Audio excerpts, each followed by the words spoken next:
Hi everybody, welcome to E Prime for this evening. I am Daedrian.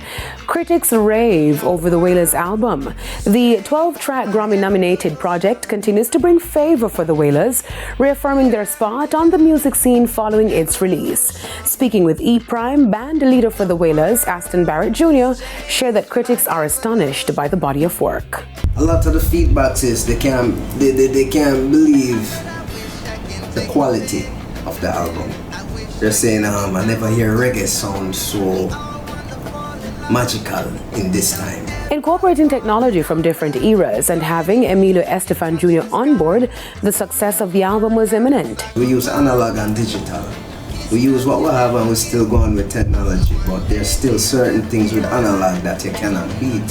And I learned that from my father. So this album, it really feels good because the feedback they're saying, you're making your father proud.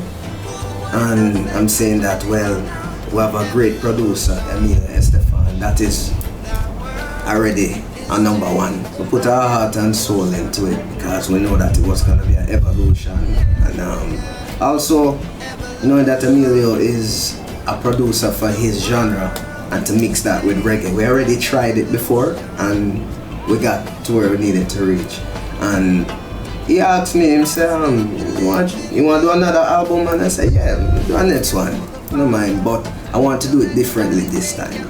Try something differently. And let me see what you have. And he brought some songs and I brought some songs. And I said, well, we're gonna have some songs, at least 2 or 3 songs that is so rootsy that represent Wailers. But we also have to do other songs that represent the evolution of Wailers. You see it? And that is what the people hear. He also revealed that the project holds a special place in his heart following the passing of his father, Aston Barrett Sr., popularly known as Family Man. We started creating this album within the time of the Bob Marley One Love movie. You know? And took a break, and then I had to go to England, I had to shoot. And, I played my father in the movie.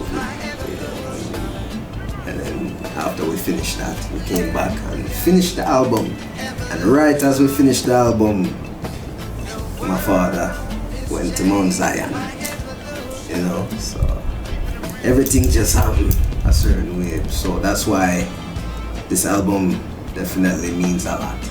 Evolution. Yes. Evolution goes up against Shensia's Never Gets Late Here project, Vybz Kartel's Party With Me, the Bob Marley movie soundtrack, and Collie Buddz with Take It Easy for the 2025 Grammy for Reggae Album of the Year.